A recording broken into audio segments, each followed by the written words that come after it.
Ningún jugador es tan bueno como todos juntos, porque el fútbol no es juego, es magia. Lo analizamos todo desde afuera. Humberto Villamizar, Alejandro Flores, Edgar González y Salvatore Capadona darán el pase perfecto para el gol de la victoria. Esto es Pase Gol Podcast.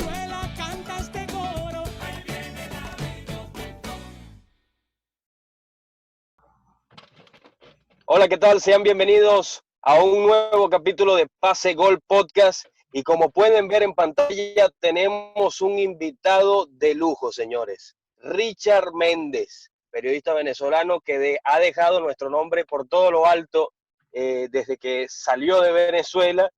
Y bueno, hoy va a venir a hablar con nosotros de fútbol y que viva el fútbol y que viva, por supuesto, Richard Méndez. ¿Cómo estás, Richard? Abrazos, Salvatore, Alejandro, Edgar, Humberto, la verdad, muy honrado de poderles acompañar hoy y bueno, por supuesto, a lo que nos gusta, ¿no? Hablar de fútbol, hablar de eso que nos ha faltado durante tanto tiempo y que regresó ahí de una manera tímida, pero que bueno, que esperemos que pronto pase todo esto de la pandemia y podamos disfrutar el fútbol como lo veníamos disfrutando hasta este momento. ¿Cómo les va? Así es. Bueno, presento a mis compañeros también, Edgar González desde Maracaibo, Humberto Villamizar desde la Bogotá y Alejandro Flores. Alejandro, ¿cómo estás? ¿Todo bien? Hola, Salva, ¿cómo estás? Humberto, Edgar, Richard, un saludo. Bueno, todo bien, con mucha expectativa por este capítulo. Bueno, no todos los días contamos con un invitado de lujo como Richard Méndez y bueno, el día de hoy pues más que acompañado por nuestro querido Estadio Olímpico de la UCB. ¿Qué tal, Humberto? ¿Cómo está todo allá en Colombia? Salva, ¿cómo estás? ¿Todo bien? Bueno, bien, aquí con un poco de frío, pero bien emocionado de la entrevista que vamos a tener hoy porque qué invitado tenemos para hoy a hablar de lo que más nos gusta y lo que nos trae aquí, que es el fútbol. Bueno, del frío para el calor. ¿Hace calor allá en Maracaibo, Edgar? Un poquito. Más o menos unos 38 grados ahorita. Perfecto. Bueno, muchachos, ¿Qué más, muchachos? damos inicio a esta tertulia futbolera. Damos inicio a esta tertulia futbolera junto con Richard. Claro que sí. Bueno, Richard, primero que todo, nuevamente agradecerte por aceptar la invitación y por estar aquí con nosotros y preguntarte cómo estás llevando la cuarentena, cómo has llevado estos días sin fútbol. La verdad que en la cuarentena, me imagino que todos estamos igual, ¿no? Como un león enjaulado. No sé si no dar vueltas de un lado a otro, que tu día empieza cuando te levantas, pasas por la sala, haces algunas diligencias en la sala, vas a la cocina, vuelves otra vez a la habitación. En eso ha pasado el día, más allá del rato que uno puede dedicar a hacer algo de ejercicio dentro de la casa, pero extrañando las actividades del día a día, ¿no? Y por lo menos en mi caso, lo principal en mi trabajo es narrar partidos de fútbol. No tener fútbol estos días para mí ha sido, la verdad, muy difícil. El trabajo que se hace desde casa, alguna que otra entrevista, alguna que otra participación en programas de opinión, pero no terminas de hacer un análisis de fútbol porque si no hay fútbol, no hay nada que analizar. Si no hay fútbol, no hay nada que narrar. Afortunadamente está empezando a regresar por allá el fútbol de la Bundesliga, pero uno con el temor de no acostumbrarse a ver esta versión que tenemos hoy en día de fútbol sin público, con distancia para hacer una entrevista. Bueno, esperemos que no nos toque acostumbrarnos a eso, ¿no? Así es, Richard. Bueno, ya empezando un poco de tu carrera, yo te quiero preguntar por ese paso cuando te tocó trabajar con Pedrito Febles, que en paz descanse. ¿Alguna anécdota que tengas al respecto de esa etapa por Televen, si no me equivoco? Sí, fíjate, cuando yo era niño, Pedrito Febles formaba parte en principio de Juventud Canaria. Mi padre era directivo del Canarias en la primera división y Pedro Febles estaba en el equipo juvenil. El equipo juvenil lo manejaba Manuel Plasencia. Él era el técnico en aquel entonces del Juventud Canarias, que era como se llamaba. Pedro Febles después da el salto profesional, en la carrera tan brillante que le conocimos, incluso creo que fue el primer futbolista venezolano que fue parte de un comercial de televisión de la bebida Chinoto. Él, en el comercial de televisión, haciendo chilena, debe estar por ahí en YouTube. Que en paz descanse Pedrito Febles. Bueno, yo a Febles lo veía con una admiración tremenda, ¿no? Y claro, cuando se me da la oportunidad de entrar a Televen, yo a Febles no lo conocía en persona, salvo cuando yo era niño que mi padre me llevaba al estadio y lo podía ver jugar. Y entonces el primer partido me toca a mí transmitir con Febles, yo para mí estaba con el pecho inflado, mi primera transmisión en televisión en aquel momento con Pedro Febles. Y después al tiempo fuimos muy buenos amigos, fue una experiencia muy linda. Recuerdo su paso como técnico del Caracas y todo aquello también, pero que además Febles fue uno de esos delanteros irreverentes que tuvo el fútbol venezolano, que con el Atlético San Cristóbal llegó a semifinales de la Copa Libertadores de América, por allá sobre finales de los 80.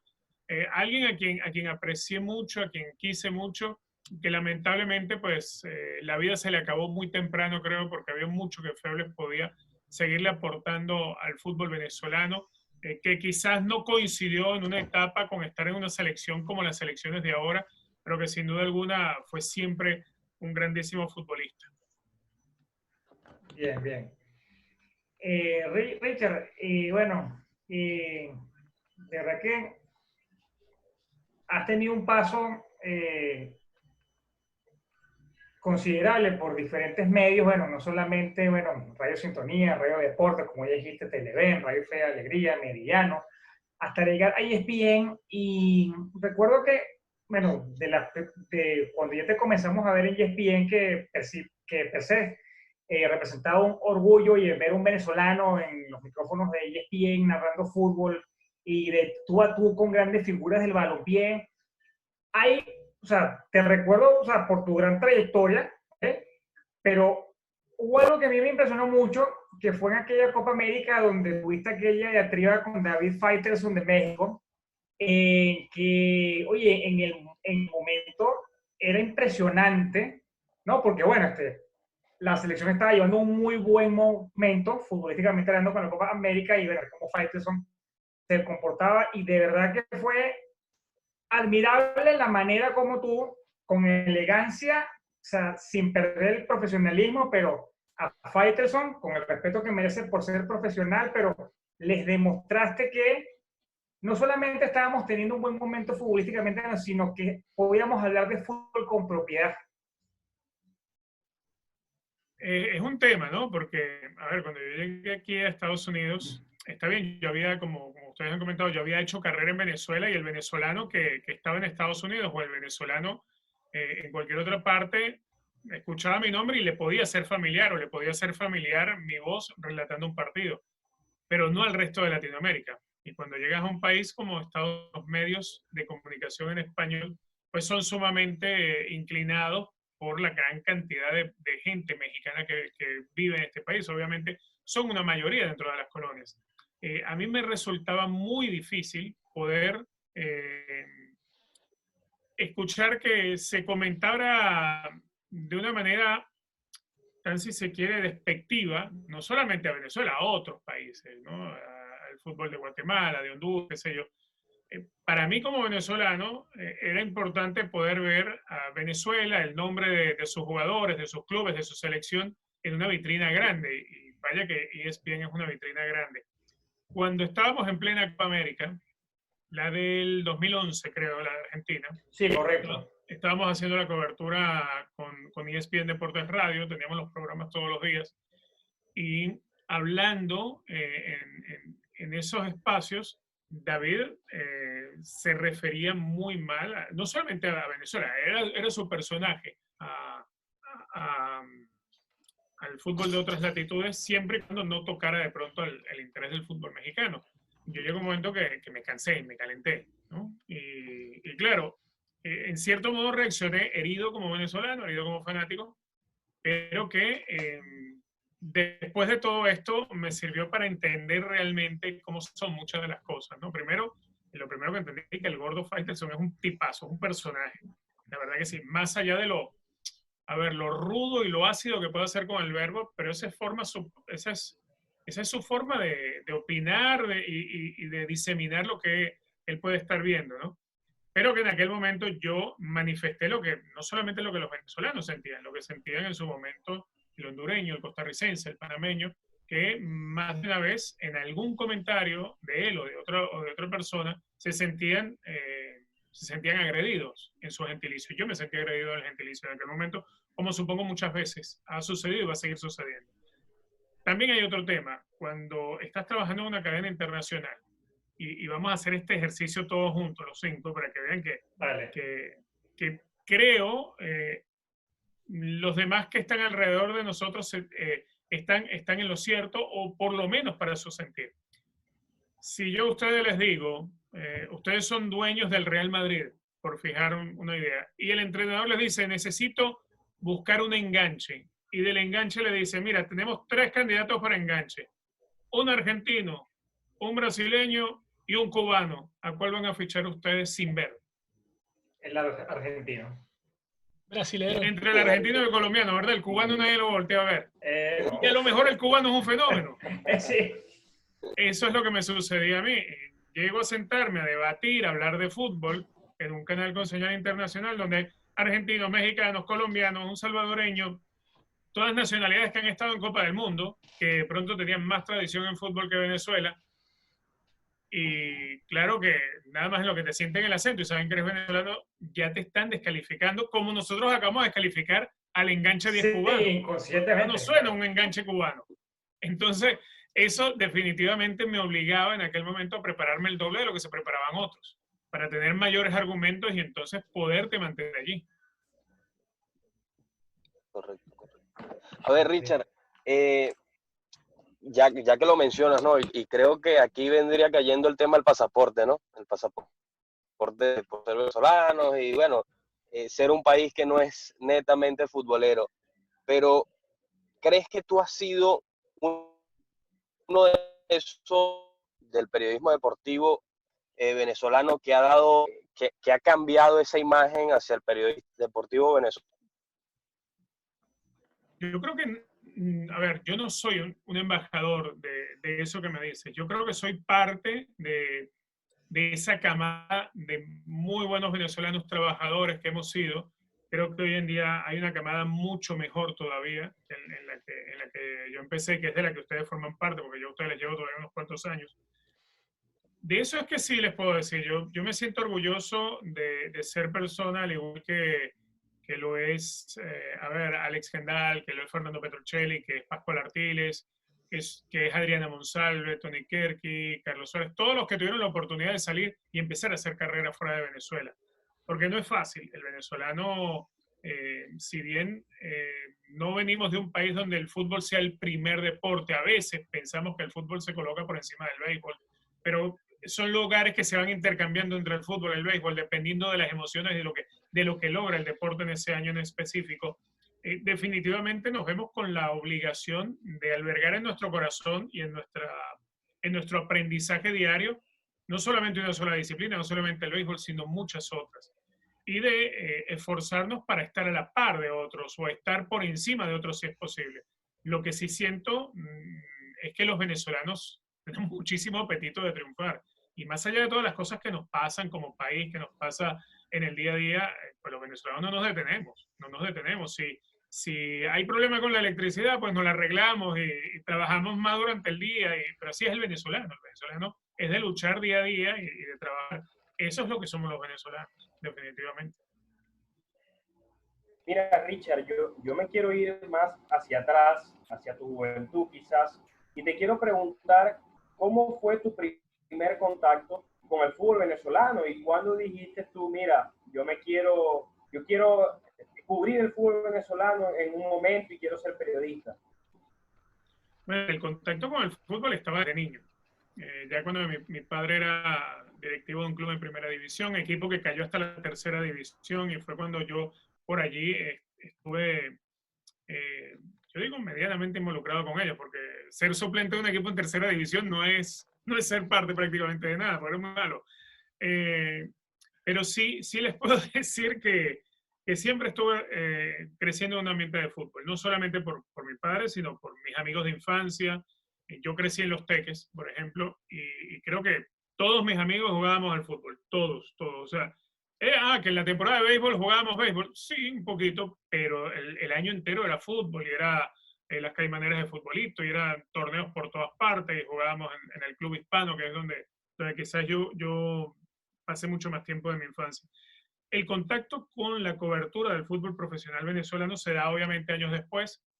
Cuando yo empiezo trabajando en Radio Sintonía, yo venía de trabajar en la producción de telenovelas en Radio Caracas Televisión. Estando en Radio Sintonía, que es cuando empiezo yo realmente a hacer programas de deportes y a trabajar como locutor, se me empezó a dar aquello de, bueno, si de niño iba al fútbol, ahora voy y no pago entrada. Y es lo que empecé a hacer. Iba con mi carnet de la emisora y entraba, íbamos varios amigos que trabajábamos allí y nos pasábamos todas las tardes de los domingos en el Bris de Uriarte. Entonces, ahí surgió la necesidad de no solamente ir a ver los partidos y mencionarlo en el programa del día siguiente, lo que habíamos visto y analizarlo, sino de empezar a transmitir los partidos. Te estoy hablando del año 96, venía la eliminatoria para la Copa del Mundo de Francia 98. Venezuela recibía a Argentina en el Polideportivo Pueblo Nuevo, en la famosa grama bendita de Pueblo Nuevo. Y yo consigo para la emisora los derechos gratis de radio para transmitirlo. En la emisora era Radio Sintonía. Bueno, buscamos un par de clientes, que uno fue Nike, nunca se me olvida, y el otro fue Menetur, una agencia de viajes. Fuimos a San Cristóbal, la radio contrató un narrador que no sé quién era y nunca llegó al partido, no sabemos qué le pasó todavía. Contrataron a un uruguayo como comentarista, Dan Thomas, un exentrenador, y yo iba a ser comentarista y era el productor. A final de cuentas, como no llegó el narrador, me tocó a mí agarrar el micrófono y narrar el partido. Por casualidad. Y con toda la suerte que al regresar, eso fue un miércoles 9 de octubre del 96. Llego a Caracas el viernes, el domingo vuelvo al estadio a ver el fútbol y se acercó a mí uno de los directivos del Deportivo Italchacao y me ofrece trabajar con ellos en el circuito radial. O sea, si no hubiese hecho aquella apuesta de transmitir un partido de San Cristóbal, no hubiese iniciado lo que es hoy en día mi trabajo, el día a día que he tenido por tantos años en narrar partidos de fútbol. Richard, pues yo quiero preguntarte porque ¿cómo llega un caraqueño que se crió en Los Teques y vive en Los Teques a ser fanático del Táchira? A ver, la rivalidad siempre ha sido y siempre ha existido. Imagínate, yo me vestí de aurinegro por eso mismo. Lástima que la del Táchira la tengo en San Cristóbal para cuando voy a Venezuela, pero ¿cómo llega un caraqueño a ser fanático del Táchira y de la forma pública como tú lo has hecho? A ver, la historia es un poco simpática, ¿no? También, producto de aquella admiración que ya te mencionaba en algún momento, surgió por la figura de Pedrito Félix. En aquel momento la admiración no solamente estaba Félix, estaba Carlitos Maldonado, estaba Carlos Horacio Moreno, que en paz descanse, Frankovic, que era un equipo grande, aquel Atlético San Cristóbal, pero también estaba el Táchira en aquella época. Táchira empieza en el 74, si mal no recuerdo. Yo de niño, cuando el fútbol de Colonia se fue acabando, yo seguía yendo al fútbol y empezaba a fijarme más en los equipos de la provincia. Y empecé a fijarme en Táchira porque era el que escuchaba, era el equipo Táchira y Atlético de San Cristóbal en los equipos grandes, junto con Estudiantes de Mérida, cuando se acaba el fútbol de colonias. Entonces, en aquel momento, digamos, me sorprende esa caída del fútbol de colonias y el crecimiento del fútbol que venía de los Andes, y eran los equipos que uno empezaba a seguir con mayor frecuencia, y eran los que empezaban a conseguir éxitos internacionales. Entonces, empiezas a ver que la base de la selección de Venezuela estaba, por ejemplo, Laureano Jaimes, Carlitos Maldonado, la gambeta William Méndez, que es un gran amigo, por cierto. Le empiezas a tomar cariño, obviamente, al equipo porque es la base de la selección. Era la base de la selección de Venezuela. En aquel momento, Caracas era un equipo aficionado. No le pertenecía a los que son los actuales dueños hoy en día del Caracas Fútbol Club. Después surge cuando ya yo era grande, ya yo creo que estaba, no sé si por graduarme de bachiller, pero ya siendo fanático de Táchira, no, como 15 años.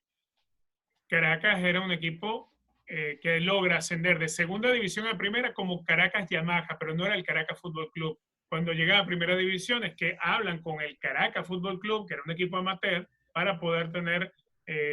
para poder mantener el nombre y recoger parte de esa historia de un equipo que se llamaba originalmente Caracas Yamaha, que jugaba en la segunda división.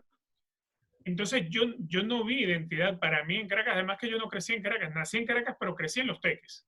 Y Los Teques está, sí, como Caracas, hay gente de todas partes del mundo, pero hay una importante colonia bocha, pues, de gente de San Cristóbal, y hay mucho maracucho, y a final de cuentas, pues, el que creció en Los Teques no se siente caraqueño, se siente que eres de la provincia, aunque Caracas sea muy accesible para todo, para ir a sacarte la cédula, lo que sea, pero no creces como que eres parte de Caracas. Richard, bueno, esta pregunta se la hice en su oportunidad Fernando Petrocelli también, que le mandamos un saludo, ¿no? Pero me resulta interesante planteártela porque yo creo que, bueno, pueden tener quizás dos visiones distintas, tanto tú como Petro, pero partiendo del punto de que son conocedores del fútbol nacional. Y bueno, tú estás hablando justamente de una época muy importante para el fútbol venezolano, como es el fútbol de colonias, con todos aquellos grandes equipos, Canarias, Deportivo Galicia, Deportivo Italia, en fin, ¿no? Pero partiendo de ese conocimiento que tú tienes, si hubiese un solo aspecto que tú pudieses modificar de la historia del fútbol nacional, ¿cuál sería para ti? Hay mucho. Si fuese uno solo, un solo momento, yo creo que la desaparición de Marítimo. Marítimo, ¿no? Sí, porque cuando el expresidente de la Federación Venezolana de Fútbol, Laureano González, como presidente de la liga, creo, terminó por darle la salida a Marítimo. Creo que Marítimo en aquel momento era la primera gran organización de fútbol como club, que tenía categorías menores bien formadas, que tenía, que tenía el modelo de club que creo merecemos los venezolanos. Ese modelo hoy en día hubiese sido replicado por Caracas, por Táchira, por Estudiantes. Los equipos dejaban de ser, de pertenecer a familia o a un solo dueño. Los equipos formaban parte, como la Marítimo, de una asamblea de socios, de accionistas, como es en los países de mayor tradición de fútbol. Hoy en día el fútbol venezolano se mantiene porque hay gente que quiere un equipo, saca un equipo, lo convierte en un club, pero no es un club real porque no hay socios. No son varios los que toman las decisiones. La decisión la toma el presidente del equipo, el dueño, y eso es lo que termina de convertirse en esa tan incómoda situación que cuando el equipo anda mal económicamente, el dueño se cansó de meterle plata y lo terminó vendiendo. Por eso es que yo aplaudo aquel modelo de Marítimo, y en aquel momento estaban por empezar a cambiar muchas cosas. Los equipos grandes, Marítimo, Táchira, estaban empezando a cambiar todo eso. Esa rivalidad permitió en algún momento ver el fútbol venezolano de una manera distinta. En aquel momento el que iba al béisbol empezó a ir al fútbol, algo que quizás se medio empezó a revivir hace algunos años, pero otra vez quedó en el olvido. Te digo, los clásicos Táchira Marítimo eran bravos, eran clásicos bravos de verdad. Y creo que era el momento de dejar crecer, aflorar el fútbol venezolano. Aquella decisión tan mal tomada en aquel momento, que dejó a Marítimo, apartó una institución que venía con un modelo tremendo, el cual estaban por empezar a copiar Caracas, cuando le pertenecía a Radio Caracas Televisión, que estaba por empezar a copiar el Deportivo Táchira, Estudiantes de Mérida. Hoy en día hubiese llegado a tener para el fútbol venezolano una estructura de clubes tremenda, capaz incluso, me atrevería yo a decir, de soportar la crisis económica actual que vive el fútbol venezolano. No sé cuál fue la respuesta de Petro a ese tema, por cierto, si me la dice para chalequearlo cuando hable con él. Mira, fue justamente la derrota en Chile, creo que fue con gol de Pinilla. De Pinilla, en Pueblo Nuevo. La pelota que le pega a Sitcher en el pecho, sí, y Pinilla sí, toma correcto. Sí. Que también está en el capítulo 2 de Pasegol. Richard, a ver, bueno, te ha tocado narrar finales de Champions, te ha tocado narrar mundiales, Copas América, pero ¿cuál ha sido el partido que te ha marcado como narrador? El centenariazo, porque creo que no solamente me marcó a mí, creo que marcó a Venezuela completa. Aparte de que era la cuarta victoria de manera consecutiva que tenía Venezuela en aquella eliminatoria, es por todo lo que vivimos desde que llegamos aquella vez a Montevideo, desde encontrarse con el periódico en el lobby del hotel y que tenía la tapa de una mesa de futbolín que decía Venezuela no existís, por cómo logras algo tan importante en un país que, me hace decirlo con toda la responsabilidad, es el país más futbolero de Sudamérica. Nadie es más futbolero que el uruguayo de a pie, más que el argentino, más que el brasileño. Y no lo digo de barra brava, el uruguayo no es barra brava, el uruguayo es futbolero. El uruguayo, tú te subes a un taxi y el taxista uruguayo, tú le dices venezolano y él te empieza a decir, el Caracas el año tal vino aquí a jugar contra nosotros y también tal cosa le hizo Estudiantes de Mérida. O sea, es un país donde la gente consume fútbol 24 horas al día. Y es un país cuya cultura está basada en eso. Llegar a ese lugar donde el fútbol ya tenía para aquel entonces más de 100 años de historia con ellos y lograr lo que se logró aquella noche de la manera que se logró, por todas las experiencias que vivimos en aquel momento, creo que sirvió primero para darnos cuenta de muchas cosas, ¿no? Yo creo que ese fue el verdadero quiebre que hubo en algún momento de la historia, porque una cosa era que Venezuela había logrado 3 victorias consecutivas, que se le había ganado a Colombia en Barranquilla, que se le había ganado a Bolivia como se le ganó sobre la hora en Maracaibo, allá en el Pachincho Romero, pero no se le había dado una bofetada a Uruguay como visitante ganándole 3-0. Ganarle a Colombia hace 30 años, a veces nosotros le ganábamos un partido y nos ganaban otro. A Bolivia, bueno, Bolivia, al igual que Ecuador, eran los rivales más accesibles que Venezuela podía encontrar en una eliminatoria cuando Venezuela era local. Pero llegar y meterle 3 a Uruguay en el centenario, ni siquiera los brasileños, por decirlo de alguna manera. Entonces, nos dimos cuenta de muchas cosas que cambiaron a favor, pero hubo otras que como venezolanos no supimos manejar. Creo que ni los jugadores, ni los fanáticos, ni los medios de comunicación estábamos preparados para lo que nos estaba encontrando. Y quizá no supimos manejar, todos, me incluyo, la euforia de aquella 4ª victoria de manera consecutiva, 4ª o 3ª. Venezuela se encontraba en una posición como la que se encontró Ecuador en la última eliminatoria. Ecuador arrancó de líder en la última eliminatoria y quedó por fuera como la guayabera. Lo mismo nos sucedió a nosotros en aquel momento, pero sí cambiaron muchísimas cosas. Cambió la mentalidad y la actitud del futbolista, cambió la forma del fanático de ver a la selección. Mucho antes de aquello, la gente salía a la calle a celebrar que le metimos un gol a Brasil, aunque nos metieron 6. Después de la noche del centenariazo, el venezolano encontraba motivos para celebrar de verdad. Mira, Richard, ya has contado por los distintos medios que pasaste aquí en Venezuela y por todo ese recorrido largo que hiciste hasta llegar a un canal como lo es ESPN. Cuéntanos cómo llegaste tú a ESPN, cuándo recibiste ese llamado, fuiste a un casting. Mira, fue algo inesperado, la verdad. Venezuela en aquel momento crecía mucho en el tema de coberturas deportivas, por ejemplo. Un día llego a casa, venía de Meridiano, me acuerdo clarito de haber editado el programa en la cancha, y mi esposa me da un papelito, me dice, te llamó esta persona, que la llames. Cuando yo veo el papelito, está el nombre de Luis Felipe Hoyos, ESPN, y hay un número de los Estados Unidos. En aquella época no, tú llamar de un celular ni pensarlo, ni nada de WhatsApp, ni nada de eso. Tenías que marcar en el CanTV y el CanTV, no llamaba para Estados Unidos, era cara. Internacional. Claro, era internacional, tenía que esperar el tono, todo, tal cual. Uy, yo llamo y me dicen, bueno, mira, es que el fin de semana vamos a hacer unos castings en Venezuela, pero son castings cerrados, son por invitación. Y te queremos invitar a ese casting, nos gustaría conversar contigo, no sé qué. Claro, cuando te dicen eso, yo sé, bueno, vamos a un casting, no pasa nada, no te genera todavía ninguna ilusión, ¿no? Cuando llegó el casting era por invitación, obviamente, y ellos habían contactado a gente de varios medios de comunicación, contactaron a Meridiano, y Meridiano recomendó a una sola persona, pero no fue a mí la que recomendaron. A mí me recomienda Unión Radio, que era con la que yo trabajaba. Llego a esa primero entrevista y luego casting, y había, no sé, gente de todas partes de Venezuela, gente de Maracaibo, de San Cristóbal, de Mérida, obviamente mucha gente de Caracas.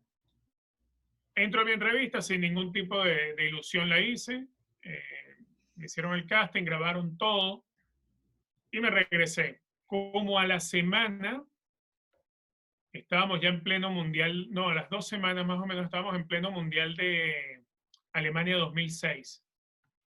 Yo tenía que hacer por Unión Radio un partido, no recuerdo, creo que eran octavos de final. sería Argentina, no miento, España-Francia, creo, estaba haciendo yo en Unión Radio. Hago el partido y me llega un email de ESPN invitándome a hacer un casting en México. Cuando ves, estuvo muy buena entrevista. Bueno, acepto, me mandan los boletos, viajo a México. En México era hacer Sports Center, básicamente. Yo hice mi audición, le juro que la hice perfecto, o sea, porque yo en aquella época hacía el noticiero Meridiano. Para mi gusto, me quedó perfecto. A esa audición fueron otras personas, también fue Tony Kerky y Rebeca Rengifo. A final de cuentas, yo regreso de México y le digo a mi esposa, nos vamos a ir para México porque hice un casting tremendo. No, como una semana después me mandan un email diciendo, bueno, que ya ellos habían tomado una decisión, que gracias por participar. ¿Sí? Y aquellas ilusiones de que nos vamos para México, olvídate. Olvídate de ilusiones. Bueno, yo había ido, antes del Mundial de Corea, antes del Mundial de Alemania, yo había viajado a Corea del Sur y a Alemania. Originalmente el viaje lo íbamos a hacer era para hacer algunas entrevistas sobre los estadios del Mundial y sobre los estadios de Alemania 2006 antes del Mundial. El viaje lo íbamos a hacer a través de Los Ángeles, porque por la costa oeste de los Estados Unidos a un saltito tienes Asia. Para eso yo necesitaba una visa americana. Hice mi solicitud para la visa americana y un día antes de la entrevista, en la embajada americana, o 2 días antes, nos dicen, no, ya no nos vamos por Los Ángeles, vamos a ir por Alemania, así que no hay necesidad de que saques visa. Pero como tengo invitación, la cita, yo voy a sacarme la visa americana. Nunca había venido a Estados Unidos. Fui, hice la aplicación, era una visa de tránsito.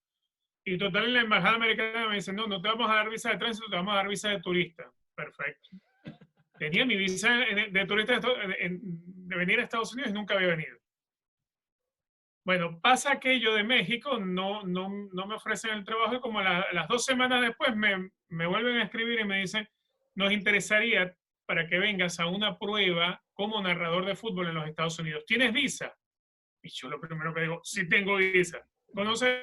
No. La primera vez que vengo es para esa audición a la cual vinieron otras personas de otros países. Llego a la ciudad de Hartford a las 12 de la noche. Conduje desde el aeropuerto hasta el hotel, llegué a la 1:30 de la mañana. A las 7 de la mañana me levanté, a las 8 de la mañana estaba haciendo el casting y a las 12 del mediodía estaba saliendo el nuevo vuelo a Caracas. O sea, yo la primera vez que vine a Estados Unidos pasé unas horas aquí y no conocí nada. El aeropuerto, el hotel y la cabina donde hice, porque ni siquiera pude conocer bien ESPN.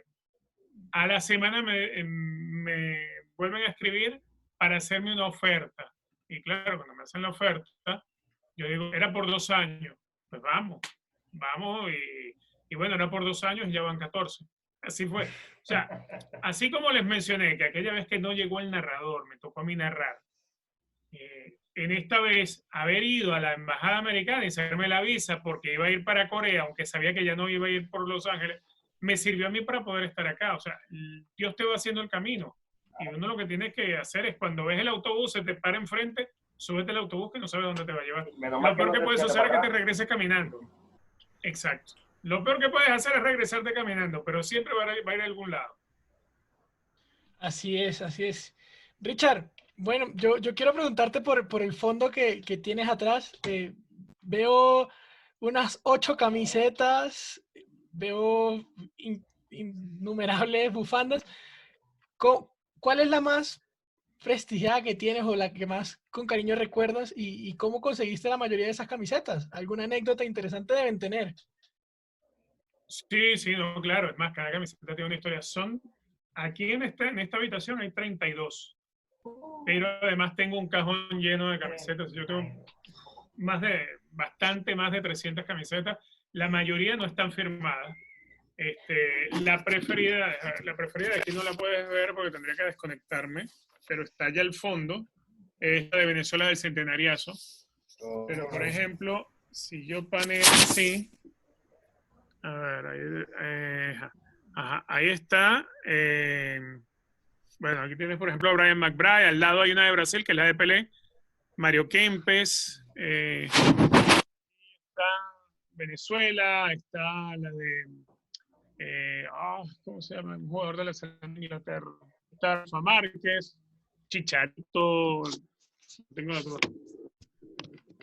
Mario, que jugó el Mundial del 82. Es uno de los que tengo acá. Bueno, yo siempre las pido. Cuando sé que voy a entrevistar a alguien, trato de comprar una camiseta y pedirle el favor que me la firme, ¿no? Tengo de Landon Donovan, de Hristo Stoichkov, como te decía, Rafa Márquez, Javier Hernández, Manuel Alberto Kempes, Pelé, Raúl. A Raúl, además, que lo conocí cuando trabajaba jugando para el Cosmos. Aparte de que soy coleccionista de camisetas, es también parte del recorrido del trabajo, donde siempre fui transmitir un partido, aunque sea un banderín me compraba. Si iba para Argentina, compraba una bufanda o compraba una camiseta, si estaba en Colombia igual y así. Y entonces, claro, la colección fue creciendo, ¿no? Fue creciendo al punto que, bueno, tengo aquí camiseta firmada por el Guaje Villa, tengo la selección española campeona del mundo del 2010, donde está la firma de Casillas, por ejemplo, Xavi, Iniesta. Esas las tengo aquí. A ver si lo logran ver. Ahí están. Ahí está la de España, al lado la del Guaje Villa. Sí. Tengo, no sé, Camoranesi, campeón del mundo con Italia. Muchas, hay muchas. Wow. Aquí, por lo menos, esta habitación hacia la vista, las que me recuerdo que tengo. Bueno, tienes ahí un mini templo futbolero. Qué bien, qué bien. Eso es prácticamente, sí, eso es prácticamente historia viva lo que tienes tú ahí. Sí, no, totalmente. Y es, a ver, el que acá, además que, por decir, yo aquí tengo un bar pequeñito que lo construí yo, tengo una mesa de futbolín en el fondo, ven que hay como una bandera de Venezuela arriba. Sí, ese es un futbolín. Entonces, este es el sitio donde mi hijo y yo, si vamos a ver un partido de fútbol, lo vemos acá. Y claro, porque estás dentro de un ambiente como de fanáticos, o cuando vienen los amigos a reunirse, están aquí. Sí, eso es el pequeño templo del fanático acá. No, qué bueno de verdad. Richard, bueno, el fútbol no se ha salvado del tema del coronavirus. Todas las implicaciones que esto ha tenido, no solamente a nivel económico, sino el aislamiento también por parte de los futbolistas. ¿Okay? Y sin embargo, a pesar de todo esto y previsiones que se han hecho, ha habido un afán de determinadas ligas por tratar de terminar las competiciones y por otra parte otras ligas han quedado suspendidas. ¿Okay? Quería preguntarte, Richard, ¿qué opinas tú? O sea, tomando en cuenta esta situación, ¿deberían volver las ligas que tienen en expectativa volver o tú crees que como la holandesa, por ejemplo? Si preguntas mi opinión, por ejemplo, la Liga Española yo creo que todavía no debería comenzar, o la Liga Italiana que se habla debería volver el 13 de junio. Yo no sé si están preparados. Lo de Alemania tengo mis reservas todavía, porque a ver, si Alemania arrancó este fin de semana, por ejemplo, la semana pasada hubo 2 casos en el Dinamo Dresden de positivo con el COVID-19. Entonces, sí, te da una señal muy clara de que no está todo bien para reiniciar un campeonato. Con respecto a España, tengo esas reservas, y en Italia también, porque son 2 países que tuvieron índices muy altos. Acá en Estados Unidos los índices son altos también, y sin embargo aquí se cree que se puede comenzar en la primera semana de julio. Yo soy de los que piensa que tal vez le hubiese venido bien al fútbol dejar este año desierto. Yo creo que hubiese sido bueno. La Champions League quiere reanudarse en agosto, por ejemplo. A ver, hay mucho dinero en juego. Y obviamente los equipos están asfixiados. Se asfixian porque tienen que pagar salarios altísimos. Tanto así que han pedido a sus jugadores que rebajen un poco el sueldo porque tienes que seguir pagando gastos que estaban en una planificación donde entraba dinero. Hoy en día esa planificación no está recibiendo dinero porque a lo mejor nadie está pagando derecho de televisión por lo que nos está pasando. Los patrocinantes no están pagando el patrocinio del estampado de la camiseta porque no hay juegos donde poder exhibir esas camisetas. Y por otro lado, el fanático no va al estadio, entonces tampoco te queda el dinero de la taquilla. Creo que esto empuja y lleva hacia a sincerar las cifras del fútbol. A mí me parece muy chocante que se paguen o que se hagan contratos, por ejemplo, con unas cláusulas de recesión de aquellas groserías de cientos de millones de euros de cláusulas de recesión por un futbolista. Creo que hoy en día el fútbol ha demostrado que es frágil ante una eventualidad como esta y de esto hay que aprender. De esto hay que aprender. Creo que no todos los países están listos para que el fútbol regrese al 100%. Yo soy de los que cree que sí, que le hubiese venido sano que existiera una moratoria. Ahora, en mi caso, si me preguntas a mí por mi profesión, yo vivo del fútbol. Yo necesito que haya fútbol. Así como con esta eventualidad, el peluquero no puede cobrar, porque si no trabajas, ¿cómo cobras? Pero las cuentas siguen llegando. Llega la cuenta de la luz, del internet, del condominio, del alquiler del apartamento. Entonces, creo que hay un interés primero de poder vivir y de poder, no solamente por el dinero y por la riqueza, sino porque la gente lo necesita, la gente necesita seguir viviendo. El tema es cuánto nos estamos arriesgando ahora para poder seguir viviendo y tratar de seguir viviendo con una mediana normalidad.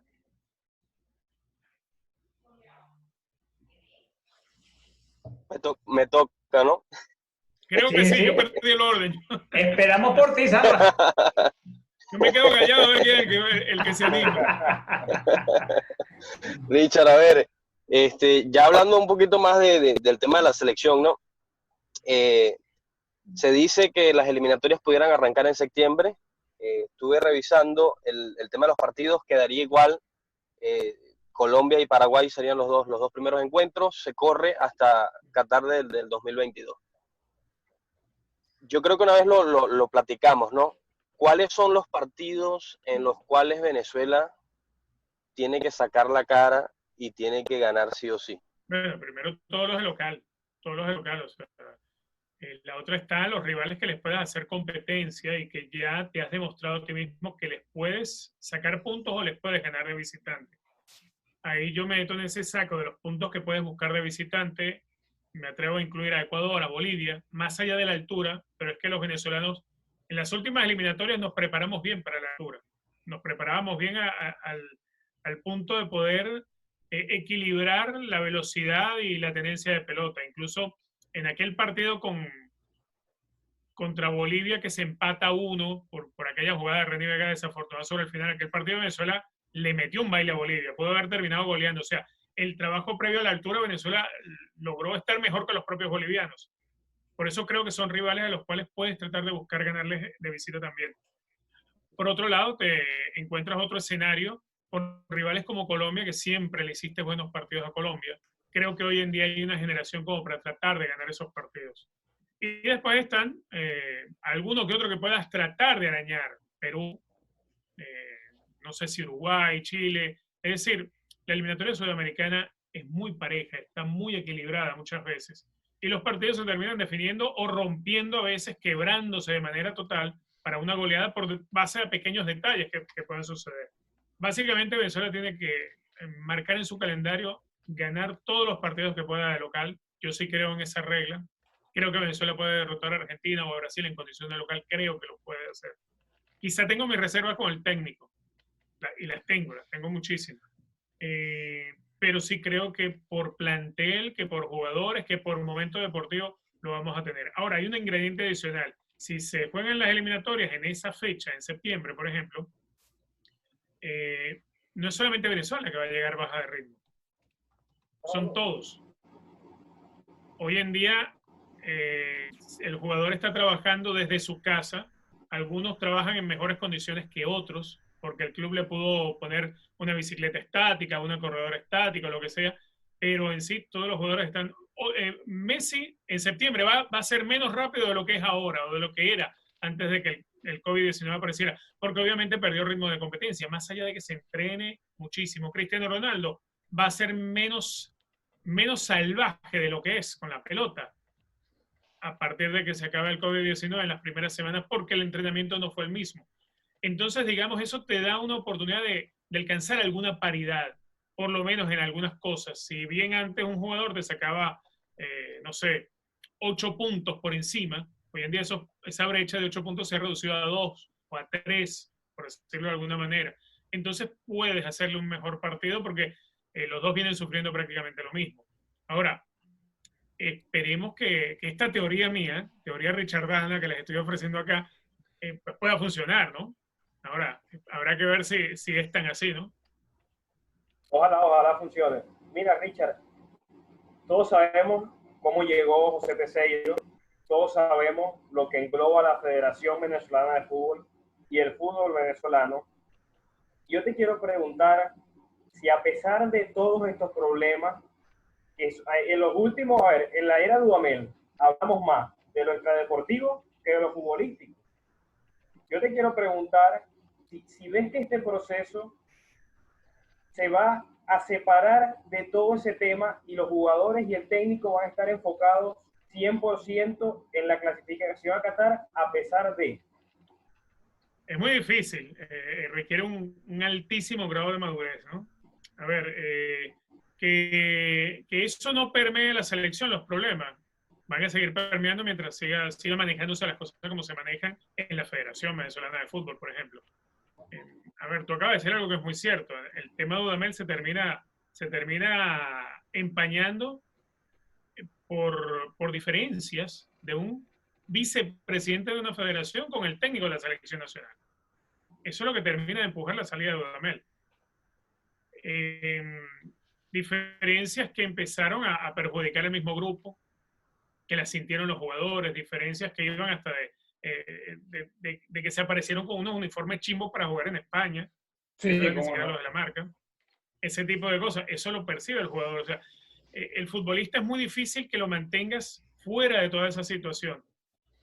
Los últimos 2 meses de la era de Dudamel se hablaba más de la pelea que él y Berardinelli tenían, o se hablaba más de la eliminación frente a Argentina en la Copa América, que de haber dejado a Venezuela en el lugar más alto de su historia en el ranking de la FIFA, por ejemplo. Entonces, estábamos viendo la parte medio vacía del vaso y no la parte medio llena. Si nosotros como país no podíamos enfocarnos ni siquiera en la parte medio llena que tenía el vaso, imagínate el jugador que está dentro. Como un jugador de la selección sub-20, que es parte de la mayor, o sea, se me ocurre cualquiera, Yangel, Wilker, Fariñez, la selección está llena de jugadores que fueron subcampeones del mundo sub-20 y que hace poco reclamaron la deuda que todavía tiene la federación con ellos. ¿Cómo un jugador va a una concentración que organiza la federación sabiendo que le deben un montón de plata, que le ofrecieron y nunca se la pagaron, y la pusieron en un banco en Uruguay, no sé cómo fue el cuento? Y de pronto ese jugador dice, caramba, vengo acá y llego y las camisetas son chimbas, no son las originales de la firma, porque no llegaron antes, porque se quedaron en el apartamento de alguien. Me mandaron un vuelo con 8 escalas para que fuese más barato, para ahorrar dinero, y todavía me deben plata. Es muy difícil que el futbolista no se sienta afectado por eso. El jugador más maduro, de pronto un Tomás Rincón, un Rondón, puede manejar la situación por jerarquía, por rodaje, porque ya sabe cómo. El jugador más joven es el que necesita llegar más fresco, que esté todo el día, no pasar roncha. Y el futbolista venezolano pasa demasiada roncha. Ahora, sí creo que Venezuela va a ir al Mundial. Bueno, yo creo que va a ir a pesar de, como dice mi buen amigo Oscar Galvez, a pesar de que en el torneo local no le pagan a los jugadores, a pesar de que la federación se maneja como se maneja, a pesar de todas las deficiencias y todas las cosas, el fútbol venezolano en algún momento va a llegar a un Mundial. No por méritos de una federación. Y no incluyo solamente esta etapa de la federación, sino las anteriores, todas. Porque en todas hubo cosas mal hechas. Yo creo fielmente que Venezuela va a lograr ese paso. Ahora, yo si fuese jugador, necesito ver señales. No es solamente que me nombren un técnico como Cayo Peseiro y bueno, ojalá al tipo le vaya bien. Pero es que a veces no vemos señales buenas ni siquiera. Y aquí voy a soltar una que es mía, ustedes la conocen. El hecho de que nos censuraran a nosotros con Peseiro después de haber hablado con él y tener la entrevista aprobada por la federación. Entonces, que dos días antes, un técnico acepte que el jefe, que el presidente de la federación o el vicepresidente o quien haya sido le haya dicho, mira, no le puedes dar la entrevista a estos muchachos ya no hables con ellos, porque nosotros denunciamos. Si hubiesen tenido a Sampaoli o a Pekerman, ¿crees que Sampaoli o Pekerman hubiesen dicho, está bien, yo cancelo la entrevista? Sí, bebé. Y eso lo ve el jugador. El jugador sabe. Entonces lo primero que piensa el jugador es, y si yo me pronuncio mal contra la federación, ¿me incluirán en la lista de la convocatoria? Si yo le cobro un dinero a la federación, ¿me incluirán en la lista de la convocatoria? No sé, eso lo debe estar pensando Yangel o Wilker. Y es que eso todos ellos que firmaron aquella carta. Eso es algo no de ahorita. Miku Fedor en una rueda de prensa dijo lo mismo, que él sintió que él no fue convocado por problemas también con la federación por él ser uno de esos llamados líderes de grupo. Pero Richard, yo te quiero preguntar, pues, aunado con ese tema, el hecho pues, tu padre dirigente de un equipo, ¿en algún momento te ves en esa parte dirigencial de equipos y por qué no de la federación? No, que va. A ver, yo tengo muchísimas dificultades para hacer el balance de mi chequera todos los meses. Para que los números tengan tinta azul me cuesta. Entonces imagínate yo tratando de encontrar la manera de gerenciar algo tan delicado como el fútbol de un país. No. Para eso tiene que haber gente capaz. En Venezuela hay mucha gente capaz para gerenciar el fútbol. Gente de fútbol, gente dentro mismo del fútbol, hay muchísima. Yo creo que lo que hay es que rodearse de gente capacitada para eso. No importa quién sea la figura del presidente, vicepresidente, lo que hay es que rodearse de gerentes para que todo funcione. A veces, nosotros señalamos a los presidentes porque es la figura visible, es la cara visible, pero a veces el problema no son ellos, el problema es lo que está debajo. Y mientras pasen cosas abajo y los que están arriba no las quieran ver, es como levantar la alfombra y tirar la basura, como parecían las comiquitas. La basura hay que limpiarla, hay que tirarla. No hay que levantarla y esconderla debajo de la alfombra, porque en algún momento la alfombra se le va a ver el bulto. Y es lo que a veces pasa. Así es. Richard, si bien, bueno, acabas de comentar que lo tuyo no es el tema de ser dirigente en un futuro, ¿no? Pero me gustaría preguntarte, si de ti dependiera escoger al director técnico de la selección, ¿a quién propondría Richard Méndez? A ver, yo propondría, si me dicen un venezolano que tú veas, Ajá. Yo estaría entre Giovanni Savarese, Richard Páez y César Farías. Giovanni Savarese ni siquiera les pasó por la mente a los directivos. Hay como Giovanni Savarese es el tipo de técnico callado, no anda haciendo publicidad de lo que él hace, no le manda WhatsApp a los periodistas, por ejemplo. Eso no lo hace Richard Páez, no lo hace Savarese, bueno, tampoco Richard lo hace. Él trabaja muy callado y a veces el trabajo de Giovanni es subestimado. Y es subestimado porque, pero es que él está en la MLS. Pero la MLS no es mejor torneo que el venezolano. O no es mejor torneo que muchos en Sudamérica. Sí. Giovanni Savarese fue el técnico con el que se retiró Raúl González Blanco, la gloria del Real Madrid. Nada más y nada menos. O sea. Exacto, y con el que se retiró Mercosé. Es un tipo que habla 5 idiomas. Es un tipo que lo han dirigido de los mejores técnicos del mundo de todos los tiempos. Es un tipo que dentro de sus amigos y de los que tiene grandes conversaciones de fútbol está Sir Alex Ferguson, está Donadoni. Es decir, Giovanni Savarese, para nosotros los venezolanos, pasa que a veces los venezolanos no lo vemos así. Ir a Swansea en Gales y decir el nombre de Giovanni Savarese es visto en Gales como un ídolo, como uno de los mejores extranjeros de la historia que jugó para el Swansea. Para los venezolanos no. Pero yo creo que Giovanni Savarese en algún momento le llegará la oportunidad, pero yo creo que él es uno que yo le hubiese dado la oportunidad. Ya la oportunidad la tuvo Richard Páez, hizo un buen trabajo, lo hizo César Farías, exactamente, hizo un buen trabajo Dudamel. A Chita le fue fatal. Lamentablemente, yo creo que habría que revisar qué fue lo que pasó con Chita, pero sí, le fue fatal. Con Chita muchos sentimos que hubo un retroceso en muchas cosas y creo que es un proceso que muchos debieron aprender. Pero sin duda alguna, yo soy de los que piensa que si vamos a buscar un rostro nuevo venezolano, el bombardero del Bronx. Además que les digo algo, una anécdota. Una vez con Giovanni, cuando él trabajaba con nosotros en ESPN, fuimos a hacer un partido en Los Ángeles. El Galaxy, con David Beckham y Robbie King, jugaban en aquel momento. El día antes del partido, fuimos al estadio a ver los entrenamientos y todo eso. No había empezado el entrenamiento y Giovanni me dice, ven para enseñarte cómo es este estadio por dentro y no sé qué. Y fui con él por la parte de abajo de la tribuna, por donde están los camerinos. Y recuerdo que había un mesón largo donde había camisetas, como 10 camisetas del Galaxy dobladitas y 10 balones de fútbol. Iban saliendo de 2 en 2 los jugadores a firmarlos, a autografiarlos. Se ve que eran compromisos que tenía el club, ¿no? Cuando estamos pasando por allí, sale Robbie King. Y Robbie King ve a Giovanni y dice, Giovanni, how are you, Giovanni? Y le da un abrazo. Y yo, Robbie King y Giovanni. No te llevo nada. El mejor jugador de la selección de Irlanda. No, qué bárbaro. Me lo presenta, se puede hablar conmigo. De inmediato salió Beckham. Y Beckham lo ve. Gio, Barry, y lo abraza. Y yo en el medio de Beckham, Robbie King, Giovanni. ¿Cómo es esto? Bueno, claro, después me presenta Beckham, me presenta Robbie King, me quedo hablando con ellos.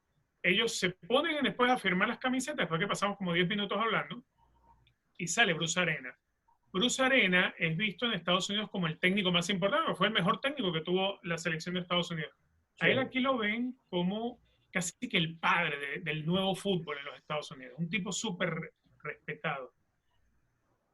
Un tipo muy arrogante, un tipo que poco saluda a la gente, su personalidad es así. El tipo con Giovanni, él mostraba admiración hacia Giovanni. Entonces yo veía eso y después de ese momento yo le digo a Giovanni, chamo, ¿y tú qué? Dice, ¿yo qué de qué? Ah, no, pero, o sea, ¿tú aquí eres un ídolo? Me dice, no, bueno, o sea, me tratan bien. Yo, no, papá, en Venezuela no te ven así. Dice, bueno, tú sabes que en Venezuela es distinto. No, o sea, la gente de Venezuela tiene que saber esto. Tiene que saber lo importante de lo que tú haces. No, bueno, pero déjalo así, yo estoy bien así. O sea, él es, por su personalidad, alguien bajo perfil. Cuando yo entrevisto a Raúl González, le digo, ¿por qué decidiste irte al Cosmos? Raúl me dice, yo tengo una oferta para volver a Alemania, pero cuando veo la forma de trabajar de Giovanni, yo digo, yo me quiero retirar jugando para él. Wow. Como venezolano, tú dices, qué orgullo, qué orgullo. Dele la selección un ratico, dénsele un ratico nada más a ver cómo le va. Vamos a ver cómo le va a Giovanni, la selección. Ahorita a Peseiro, que le vaya bien a Peseiro, pero el día de mañana Giovanni tiene que entrar en la lista. Y que le puede aportar mucho, o sea, no solamente a la selección, sino también al fútbol nacional. Claro, el trabajo que ha hecho en Portland. Exacto. Si tú hablas con Giovanni te dice, no, porque, a ver, Giovanni con frecuencia una vez al año viaja a Gales, invitado por el Swansea, porque él es una de las glorias del equipo. Y en aquellos viajes te dice, no, tú sabes que estuve almorzando con Ferguson y me contó esto, y no sé. Y tú quedas así. Almorzar con Ferguson hablando de fútbol. Sí, hablando de fútbol, no sé. Es más, Mancini, el que fue técnico del Manchester City, de la selección italiana, su hijo lo mandó, le pidió a Giovanni que si lo podía incluir en el equipo reserva del New York Cosmos, porque él quería que el hijo continuara su proceso de formación. El hijo no es un gran jugador, pero Giovanni accedió por la amistad. Cuando un técnico de la talla de Roberto Mancini te dice eso, es porque te tiene confianza como técnico para mejorar el trabajo de su hijo. Siendo Mancini un técnico, no lo puede hacer, porque dice, yo no puedo levantarle el nivel a mi hijo. A ver si tú lo reservas y lo tienes en el equipo reserva. Y le fue bien a Giovanni con él. Lo tuvo en el equipo reserva, no lo llevaba al primer equipo del Cosmos, pero lo tuvo ahí. Y el muchacho logró tener una banda. Uno dice, qué bárbaro, ¿cómo la dejamos pasar? Pero bueno, digno de escribir un libro, Richard. Esa anécdota es digna de escribir un libro. De verdad. Totalmente. Richard, a ver, después de haber tenido un técnico técnico, no, un presidente de federación, casi 30 años. Viene el proceso con Laureano. Sabemos que Laureano ahora no está más en el cargo y ahora nos conseguimos con el personaje de Berardinelli. ¿Crees que de verdad ha habido un cambio en la Federación Venezolana de Fútbol? Hablando de que en los últimos 5 o 6 años hemos tenido 3 presidentes diferentes, luego de esos 30 años de Esquivel. Sí ha habido cambio, mucho cambio. Muchísimo cambio. A ver, con Esquivel, yo hago una comparación de pronto a lo que en su momento sucedió en la política venezolana. Se acabó el líder que estaba, líder muerto, y se desataron los demonios. El fútbol venezolano le pasó lo mismo. Echaron los ganchos a Esquivel con el FIFA Gate y se desataron los demonios. Cuando Esquivel estaba en la presidencia de la federación, el proceso de Chita cumplía la Copa América Centenario. La Copa América de Chile en 2015. De Chile. No le iba mal, no jugaba mal Venezuela en aquel momento. Esquivel había negociado con los jugadores en aquel momento, por ejemplo, los premios de los jugadores. Esquivel queda fuera de la selección. Lo primero que sucede con Laureano es que le dice a los jugadores: muchachos, no puedo pagar lo que ustedes arreglaron con Esquivel. A Esquivel eso no lo hubiese pasado nunca. Esquivel hubiese pagado eso y hubiese conseguido el dinero si no lo hubiese tenido. Pero su palabra siempre iba por delante. Ahí comenzaron los problemas. Ahí los jugadores dijeron: bueno, pero si antes nos pagaban lo que nos ofrecían, ¿por qué ahora no? ¿Qué cambió? No, cambió la dirigencia. Se desatan demonios, y los demonios del desorden. No digo que con Esquivel no había desorden, porque lo hubo y mucho. Pero Esquivel lograba mantener las cosas, Esquivel sumaba. Y logró en su momento, con todas las dificultades que tuvo el fútbol venezolano, hacerlo sólido, hacer sólida la federación. Yo sí veo, un cambio tremendo, pero para atrás. Eso es lo que yo estoy viendo. Ojalá yo me equivoque.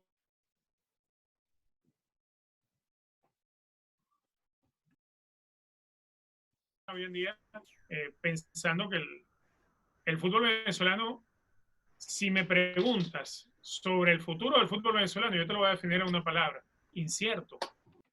Incierto. Lamentablemente. Con lo que sucedió hace unos días, que yo estoy de acuerdo, ojo, que se suspenda el campeonato. Estoy de acuerdo con eso, porque creo que Venezuela no está preparada todavía por el tema del COVID, y que además Venezuela no está preparada hoy en día para llevar un campeonato cuando no hay combustible, no hay electricidad, no hay cosas que son básicas para el día a día, y menos para poder llevar adelante una liga. Lo que no estoy de acuerdo es cómo hacen las cosas y después nos ofrecen otro campeonato, y entonces la primera división no sabía lo que iba a pasar, pero la segunda como que sí, porque la segunda respalda la decisión y la primera queda como la guayabera. El fútbol venezolano es incierto, es impredecible todo. Richard, ya para comenzar, o para abrir, mejor dicho, la última ronda de preguntas de esta fantástica conversa, se conoce que el profesor José Peseiro quiere tener 2 asistentes venezolanos. Se habla mucho del profesor Ali Cañas. Y yo tengo la idea, y ya lo he comentado en varias oportunidades en el podcast, que yo creo que lo mejor sería que el profesor Peseiro llame a Richard Páez, a Carlitos Maldonado, a Rafael Dudamel, a personalidades que conocen el fútbol venezolano. ¿Qué piensas tú de tener un asistente técnico conocedor como, por ejemplo, Ali Cañas? A ver, Ali Cañas es un estudioso del fútbol venezolano, fue asistente técnico de Ratomir Dušković en la Copa del Mundo, el primer entrenador venezolano en una Copa del Mundo en 2006. Exacto. Una persona a la cual la aprecio muchísimo y es un gran ser humano. Creo que él va a terminar siendo. Ahora, dudo que esa oportunidad se la den a Dudamel, lo dudo que se la den a Richard Páez. Lo dudo, bueno, puede ser que se la den a Farías, que se la dieran a Farías, aunque Farías está con la selección boliviana, pero dudo que se la den esa oportunidad a Richard Páez o a Dudamel. Primero porque si la directiva de la federación le prohíbe a un técnico dar una entrevista que ya tenían aprobada y que él tenía arreglada, imagínate que le digan: vas a tener de asistente técnico al entrenador con el que peleaba el presidente de la federación. Eso está descartado. O que le digan: vas a tener de asistente técnico a Richard Páez, descartado totalmente. porque Richard Páez fue candidato a la elección de la federación con la plancha que adversó a la de Berardinelli. De hecho, Richard Páez, a la de Berardinelli no, era de Laureano González, pero Berardinelli estaba en esa plancha. De hecho, Richard Páez denunció que hubo fraude electoral. Entonces, Richard Páez, olvídate que no lo van a considerar para eso tampoco. Pero yo me refería en el sentido de que los llamara, hicieran una reunión, no para ser asistentes técnicos como tal, sino para preguntarles cómo se maneja el fútbol venezolano, cómo se maneja la selección, que son personas que ya conocen. Sí, a ver, creo que Peseiro necesita mucho de eso, la verdad que sí. Sería muy importante que pueda entender, a ver, cuando llegó Pastoriza a Venezuela, y esto me lo contaba Napoleón Centeno, hubo que encerrarse con Pastoriza en el hotel a explicarle todos los días, mira, el fútbol venezolano le pasa esto, pasa esto, pasa esto, esto pasa con los entrenadores, esto está pasando en la federación, o sea, para que él estuviese enterado de todo, más allá del tema fútbol, porque el técnico que llegue a dirigir a Venezuela siempre tiene que entender todo lo que va en el contexto alrededor, más allá del tema fútbol, porque el futbolista venezolano sí es profesional, pero el entorno del fútbol venezolano a veces influye demasiado en el trabajo del día de los equipos y de los clubes. Eso lo necesita José Peseiro. Dirigir una selección no es decir, voy a jugar más ofensivo porque Machís es muy rápido y porque Murillo es rápido y voy a ir a atacar a todo el mundo porque yo creo que puedo hacer una selección vistosa y que ataque y que salga a ganar todos los partidos. Eso no es. Yo lo quiero ver en trabajo de cancha, pero lo quiero ver entendiendo por qué Venezuela siempre se caracterizó por ser defensiva. ¿Por qué el entorno del fútbol venezolano ha sido así? Tiene que ser un técnico que sepa, por ejemplo, que hubo futbolistas venezolanos en su época con la selección que cuando iban a enfrentar a Brasil, en el momento que estaban escuchando el himno y veían que al lado estaban los monstruos de la selección brasileña, hubo jugadores que se hicieron pipí en ese momento, delante de las cámaras de televisión. Entonces, el venezolano tiene que saber trabajar en torno al fútbol venezolano. No es solamente, no, yo vengo de dirigir en el Porto, perfecto, pero es que el fútbol venezolano no está a la altura del Porto, no está a la altura del Real Madrid, no está a la altura de otras ligas o de otros clubes. Venezuela no está eso. Venezuela hay que llevarla ahí, pero para llevarla ahí es como cuando ves una telenovela colombiana y una telenovela de las que se hacían antes en Venezuela. En la telenovela que se hacía antes en Venezuela te traían el cerro a la ciudad. En la telenovela colombiana te llevaban la ciudad al cerro. Es así, más o menos, como tiene que funcionar. Por eso hace muchísima falta asesores que entiendan y conozcan perfectamente lo que pasa en Venezuela. Richard, algo que está sonando mucho últimamente es la frase y que pues creo que la mayoría de aquí de este podcast no apoyamos de ahora o nunca, Qatar o nunca. A ver, si bien sabemos que tenemos 3 generaciones que hay que aprovecharlas y que son generaciones, y pues creo que la mejor generación que hay de futbolistas brillando en el exterior, Darwin Machís brillando en España, Tomás Rincón llegó a jugar con la Juventus, Wilker Fariñez es el jugador más caro de la liga colombiana. ¿Es ahora o nunca o simplemente hay que aprovechar la camada que tenemos y pues si no se da, tener la esperanza de un 2026? A ver, Venezuela tiene un plantel muy joven que te va a alcanzar 2026 y 2030 también. Obviamente los Tomás Rincón, los Rondón no te llegarán tan allá. Tal vez un Joseph Martínez te podría llegar hasta 2026. Yo entiendo estos eslogans como un tema publicitario de enganchar a la gente. Yo me acuerdo el que hubo en la época para el Mundial de 2006 era el de la Vinotinto va. La Vinotinto va, pero no hemos jugado ni un partido. Y el eslogan era la Vinotinto va. Después somos de talla mundial. Ahora Qatar es ahora o nunca. Bueno, no sé, son eslogans.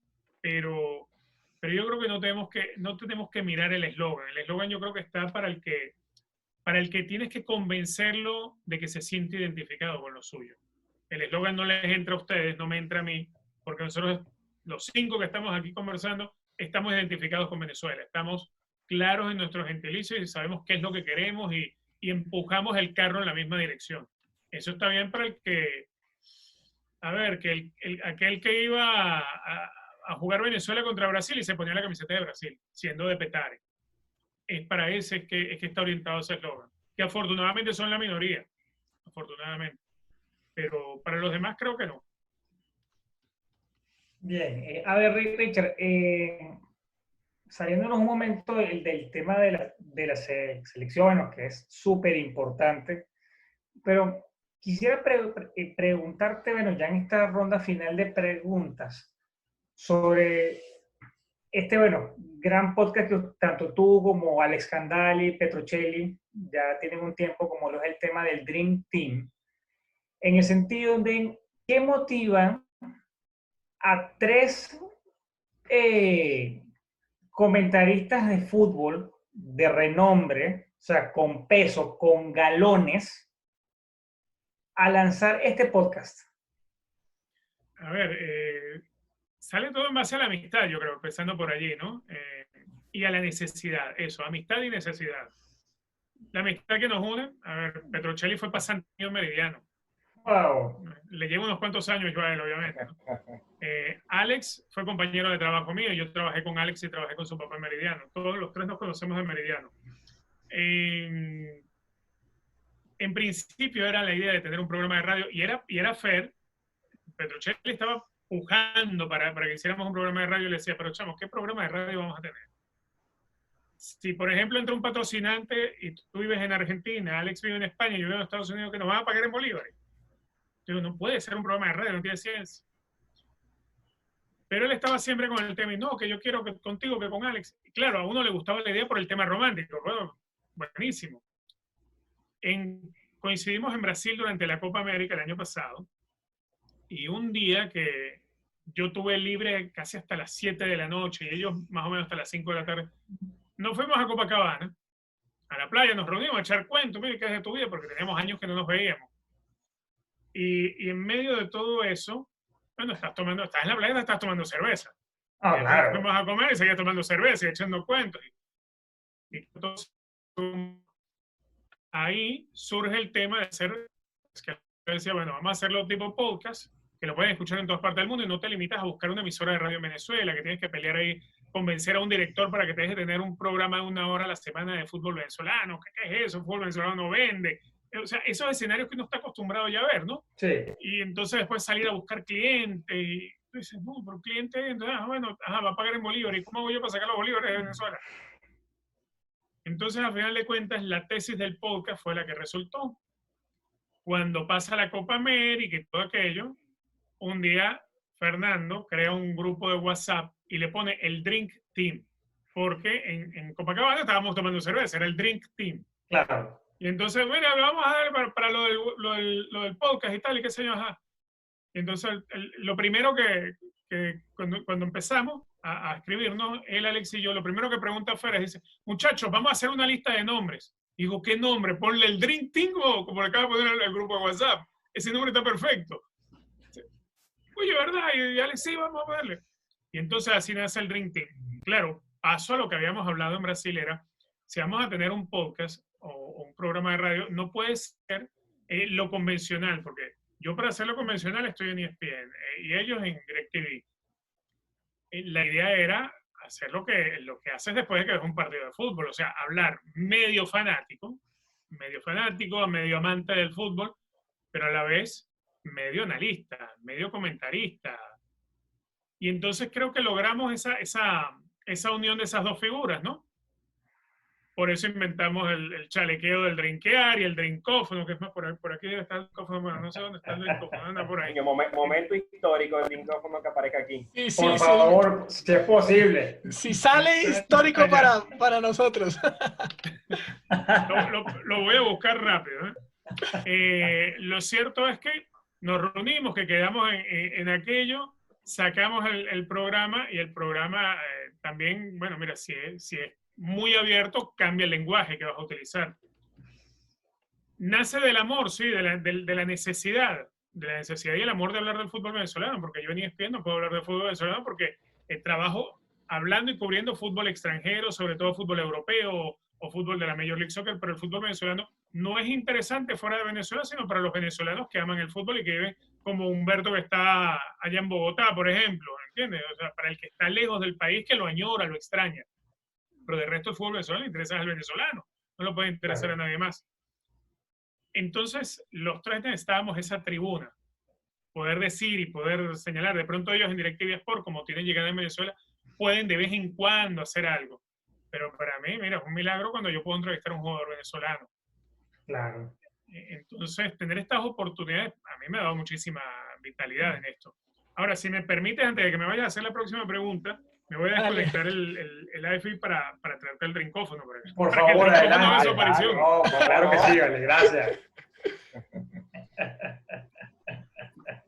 Bueno, muchachos, aquí estamos esperando una presencia inédita. El drinkófono va a estar con nosotros. Programa de colección, señores. Programón. Ahí viene el drinkófono, ¿ves? Acá llegó el drinkófono. ¡Qué grande el drinkófono! ¡Qué grande! Se le contesta sacándole la tapa, nada más. Ay, por Dios.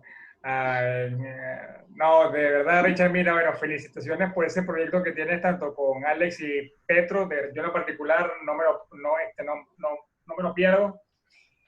Bueno, es como tú dices, es una tribuna y estos son espacios necesarios. O sea, siempre necesitamos espacios para hablar de fútbol venezolano y sobre todo sin ningún tipo de censura. Uh-huh. Exacto, pero haciéndolo de manera objetiva, sin franela. Bueno, la franela me hicieron quitarla. Me hicieron quitarla, pero no, ciertamente, a ver, yo puedo tener una camiseta de Táchira y ser fanático de Táchira, pero si yo tengo que criticar lo que hace Táchira, lo voy a criticar. Ah, bueno, claro. Como esa última Libertadores, por ejemplo. Yo creo que el problema... No, como esa la última... vergüenza que nos hicieron pasar en la Libertadores. Contra el DIM. Exactamente. Es como... uno tiene que estar consciente de lo que se hace bien y lo que se hace mal. Cuando uno dice lo que se hace mal, no es porque estás atacando al que hace las cosas malas, no es porque quieres que las cambie y lo empiece a hacer bien. Eso es lo que realmente a mí me tiene que motivar, que se hagan bien las cosas. Cuando uno trata de ser objetivo y a la vez denunciar lo que se está haciendo mal, es porque a veces uno entiende que hay autocensura en Venezuela, porque la hay, lamentablemente. También, lamentablemente, hay algunos colegas que prefirieron taparse los ojos, aunque saben lo que está pasando, y de pronto por ahí, porque les dan la oportunidad de ir a cubrir un partido en Barinas, ya con eso, o sea, hoy en día hay periodistas que son fanáticos del jugador, o fanáticos del directivo, o hasta fanáticos del representante de jugadores, y no debe ser así. El que está en el medio de comunicación tiene la obligación de informar. Y para informar a veces hay que investigar y no callarse las cosas que se dicen. ¿Sí? Así es. Richard, una vez recuerdo que te hice una pregunta en tema de comparación y me dijiste que lo único que se pudiera comparar son las camisetas. Te pregunto, ya que eres un coleccionista de ellas, ¿cuál ha sido para ti la mejor camiseta que ha tenido nuestra selección? Ahí, a ver, en cuanto a diseño, aquella de Ava Sport que tenía el mapa, yo tengo una de esas, una de mis preferidas, cariñosamente se le llama la de los centroamericanos, la centroamericana, porque con esa camiseta se ganó la medalla de oro en los centroamericanos del 98 allá en Maracaibo, claro. tierra de Edgar. Y a raíz de eso vino Josemar, sí, a raíz de eso vino Josemar Pastoriza a dirigir, ¿no? Ahora, hubo de los modelos de Adidas, hay dos modelos que a mí me encantan. Uno, el vintage, la del año 2006. El modelo ¿ah? Creo que esa fue la del 2006. La del 2006, pero no, yo iba a ir más vintage todavía. Bueno, no vintage, no, porque no es una versión nueva, pero sí es una camiseta antigua. La que se utilizó en la eliminatoria para la Copa del Mundo de España 82. Adidas vino tinto, con las tres franjas, no sé qué, el cuello redondo. Bueno. No era tela sintética, sino tela gruesa. O sea que sí, sudaba como un demonio. Y la otra, la más reciente, una de las más recientes de Adidas, la que utilizaron en la Copa América de Chile, la que ya tenía el escudo diferente y la que tenía los vivos en amarillo. Amarillo, claro. fluorescente. Exacto. Esas son, después de la, porque a mí me sigue gustando el diseño de ABA. Son las otras que me gustan. Richard, lastimosamente, pues el tiempo del programa se nos acaba, los 90 minutos, pues a veces uno quisiera que el partido durara más, pero nosotros tenemos dos dinámicas dentro del programa. La primera, y te la voy a hacer yo, es si tuvieras que armar un 5 para jugar una caimanera en Los Teques, ¿a qué 5 histórico de la Vinotinto te llevas? Y puedes usar la Vinotinto actual, puedes usar la Vinotinto de cuando luchamos para el 2006 o más atrás si te quieres ir, pero un 5 para jugar una caimanera que te digas, con estos yo me gano todas las partidas. Ok, a ver. En el arco pongo a Guacharaca Baena. Bueno, creo que Wilker todavía le falta tiempo para hacer historia. Va a ser el mejor de la historia de Venezuela, pero todavía no lo es. A ver, como es futbolito, centrales. Voy a poner al Tetero Rey porque de puntera le debe pegar como los dioses. Me imagino con la pata que tenía. Y a Pedrito Acosta porque metía leña a todo el mundo.